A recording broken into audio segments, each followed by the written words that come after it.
But there is a certain collaboration between all these people that has grown, and there is so much money that is being made off the backs of migrant workers that we can really talk about the migration industry that is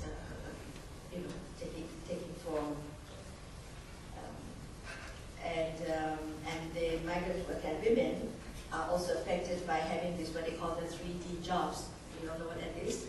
The 3 Ds, the dirty, dangerous, and demeaning jobs. You can imagine what kinds of jobs those are.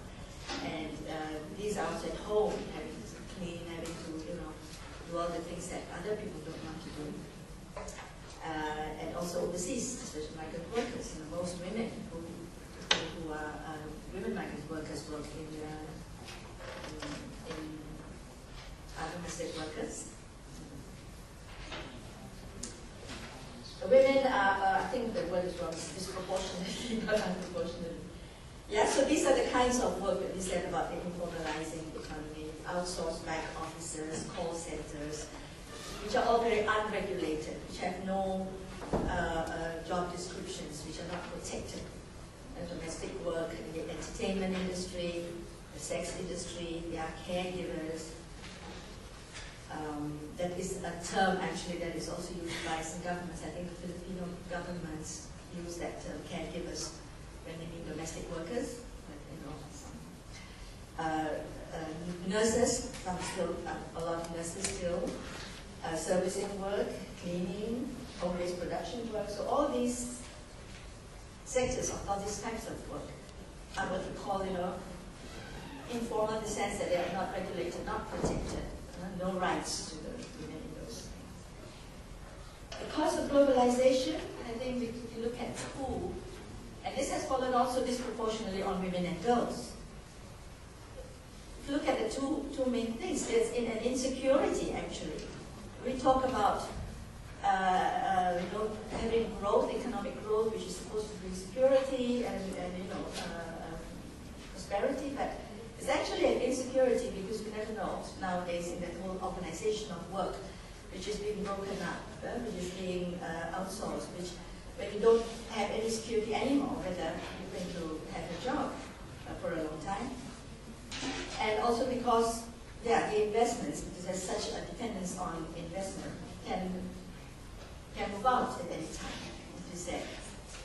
And there is inequality, the growing inequality is increasing across households, between employers, business owners, and labor, between different sectors of labor.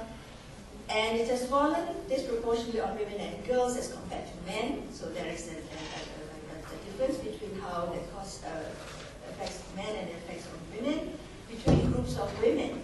And all this due to the gender inequalities. But I would like to start with between the groups of women, because I think we are sitting here, we come from such different backgrounds, and the cost is different for women in different classes. I think we need to think in here as a women's movement.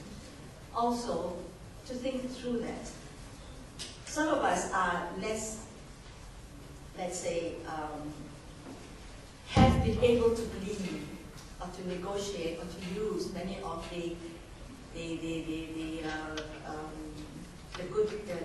potentials that has been brought about through all these things.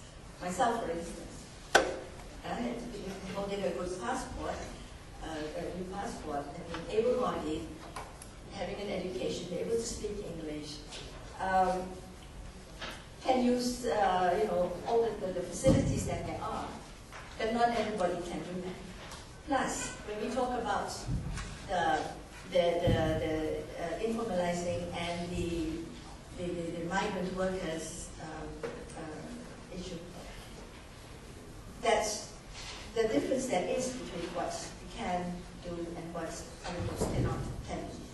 So I don't know whether there has been discussion of this within the ADF, within the movement, but I think it is really time for us to look at that and to see what are then the different responsibilities that we have in our negotiation of globalization. There is a talk now then of the feminization of poverty. Yes. So this is also very familiar. affordability. And this is the phrase that is used of it. So that means there is a lack for women of access to the productive resources, there is a lack of participation in decision making, and there is this persistent gender discrimination, which is at the root of what we call the feminization of poverty. This means that more women are becoming more poor. Yeah? So it brings us to this question that, the rise in women's education levels, employment rate, that is also being registered in certain countries, and also in Hong Kong. It does not mean economic empowerment, because the kinds of jobs you are able to get are not getting because of the way the industries are being reorganized nowadays. And women remain the main actors in the care economy and the income support to families. That is something that has not changed in all this part.